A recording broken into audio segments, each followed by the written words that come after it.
अरे भाई, 1 फरवरी को बजट आया और सबने एक ही सवाल पूछा, मिडिल क्लास के लिए क्या है? टैक्स कम हुआ, सैलरी बढ़ेगी या फिर वही कुछ नहीं? अगर तुम भी ये सोच के कंफ्यूज हो, तो नेक्स्ट 8 मिनट्स में मैं तुम्हें एग्जैक्टली बताऊंगा कि 2026 का बजट तुम्हारे लिए कैसे गेम चेंजर बन सकता है। चलो शुरू करते हैं। देखो गाइस, हर साल का यही सीन है। बजट आता है, लोग एक्साइटेड होते हैं, फिर 2 दिन बाद सब भूल जाते हैं। लेकिन इस बार थोड़ा डिफरेंट है, क्योंकि 2026 का बजट डायरेक्टली टैक्स स्लैब्स में तो कोई बड़ा चेंज नहीं लाया, लेकिन इसका मतलब ये नहीं कि मिडिल क्लास को कुछ मिला नहीं। एक्चुअली गवर्नमेंट ने बहुत सारी इनडायरेक्ट बेनिफिट्स दी हैं, जो लॉन्ग टर्म में तुम्हारे पैसों को बचाएंगी और क्वालिटी ऑफ लाइफ इंप्रूव करेंगी। तो आज हम 5 मेजर पॉइंट्स कवर करेंगे जो सीधा तुम्हारे पॉकेट से रिलेटेड हैं। सबसे पहले बात करते हैं टैक्स की। स्लैब्स क्या हैं अभी? न्यू टैक्स रिजीम में अगर तुम्हारी इनकम 12 लाख रुपीस तक है तो जीरो टैक्स, और अगर तुम सैलरीड हो तो 75,000 का स्टैंडर्ड डिडक्शन भी मिलता है। मतलब इफेक्टिवली 12.75 लाख तक टैक्स फ्री इनकम। अब यहाँ ट्विस्ट है, कुछ रिपोर्ट्स के अकॉर्डिंग गवर्नमेंट स्टैंडर्ड डिडक्शन को 75,000 से बढ़ा के 1 लाख कर सकती है। अगर ये होता है तो इफेक्टिवली 13 लाख तक टैक्स फ्री हो जाएगा। लेकिन भाई, स्लैब्स नहीं बदले। मतलब अगर तुम 15 टू 20 लाख कमा रहे हो, तब भी सेम पुराना टैक्स लगेगा।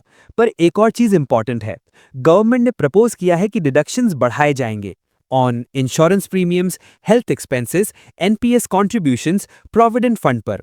मतलब तुम्हें टैक्स बचाने के और भी ऑप्शंस मिलेंगे। स्मार्ट प्लानिंग करो और टैक्स लीगली कम करो। एक्शन पॉइंट, अपने सीए या फाइनेंशियल एडवाइजर से बात करो कि कौन से डिडक्शंस तुम क्लेम कर सकते हो। चलो अब बात करते हैं हेल्थ केयर की, जो मिडिल क्लास के लिए सबसे बड़ा टेंशन पॉइंट है। आयुष्मान भारत स्कीम यानी पीएमजेएवाई को एक्सपैंड किया गया है। इस स्कीम में 70 प्लस एज वाले सीनियर सिटीजन्स को क्रिटिकल इलनेसेस के लिए 5 लाख रुपीस तक का एनुअल हेल्थ कवर मिलता है। भाई, ये बड़ी बात है। अगर तुम्हारे घर में ग्रैंड पेरेंट्स हैं जो 70 प्लस एज के हैं, तो ये स्कीम उनके लिए बहुत हेल्पफुल है। एक सीरियस सर्जरी या हॉस्पिटलाइजेशन में इजीली 2 to 3 लाख रुपीस लग जाते हैं। ये स्कीम से तुम्हारे इमरजेंसी फंड की जरूरत कम होगी। Budget allocation rupees 1.05 lakh crore health sector में। मतलब हॉस्पिटल्स बेटर होंगे, फैसिलिटीज इंप्रूव होंगी और आउट ऑफ पॉकेट एक्सपेंसेस कम होंगे, स्पेशली सीनियर सिटीजन्स के लिए। एक्शन पॉइंट, चेक करो कि तुम्हारे घर में कोई 70 प्लस सीनियर सिटीजन है। आयुष्मान भारत कार्ड बनवा लो जल्दी। एग्जिस्टिंग हेल्थ इंश्योरेंस को रिव्यू करो गैप कवरेज के लिए। अगर तुम स्टूडेंट हो या तुम्हारे घर में छोटे भाई बहन हैं, तो ये सेक्शन तुम्हारे लिए है। रुपीज 1.39 लाख करोड़ एजुकेशन के लिए। ये पैसा कहाँ जाएगा? बेटर स्कूल्स, इंफ्रास्ट्रक्चर इंप्रूव होगा, digital learning, online courses, tablets, internet access, vocational training, practical skills सिखाए जाएंगे, स्कॉलरशिप्स, डिजर्विंग स्टूडेंट्स को सपोर्ट। देखो गाइस, आज का मार्केट बहुत कॉम्पिटिटिव है। डिग्री से कुछ नहीं होगा अगर स्किल्स नहीं है। गवर्नमेंट समझ गई है ये बात, इसलिए स्किल डेवलपमेंट पे फोकस बढ़ा दिया है। क्या फायदा होगा तुम्हें? फ्री या सब्सिडाइज कोर्सेज मिल सकते हैं, जॉब रेडी स्किल्स डेवलप कर सकते हो, गवर्नमेंट सर्टिफिकेशन भी मिलेगी। रियल टॉक, मैं पर्सनली ये कहना चाहूंगा कि सिर्फ गवर्नमेंट स्कीम्स पे डिपेंड मत करो, अपनी साइड से भी इन्वेस्ट करो। ऑनलाइन कोर्सेज करो, इंटर्नशिप्स करो, नेटवर्किंग करो। बजट ने दौर खोला है, अब तुम्हें अंदर जाना है। अब बात करते हैं घर और सेविंग्स की, जो मिडिल क्लास का बिगेस्ट ड्रीम और बिगेस्ट टेंशन दोनों है। प्रधानमंत्री आवास योजना कंटिन्यू है। मतलब अफोर्डेबल हाउसिंग के लिए टैक्स बेनिफिट्स मिलते रहेंगे, होम लोन्स पर सब्सिडीज अवेलेबल हैं, इंटरेस्ट रेट्स कंपेटिटिव हैं। अगर तुम फर्स्ट टाइम होम बायर हो तो डेफिनेटली एक्सप्लोर करो ये स्कीम।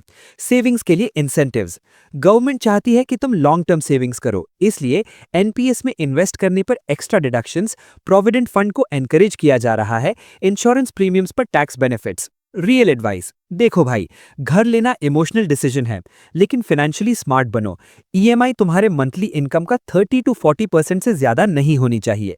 इमरजेंसी फंड पहले बनाओ, 6 मंथ्स का एक्सपेंसेस।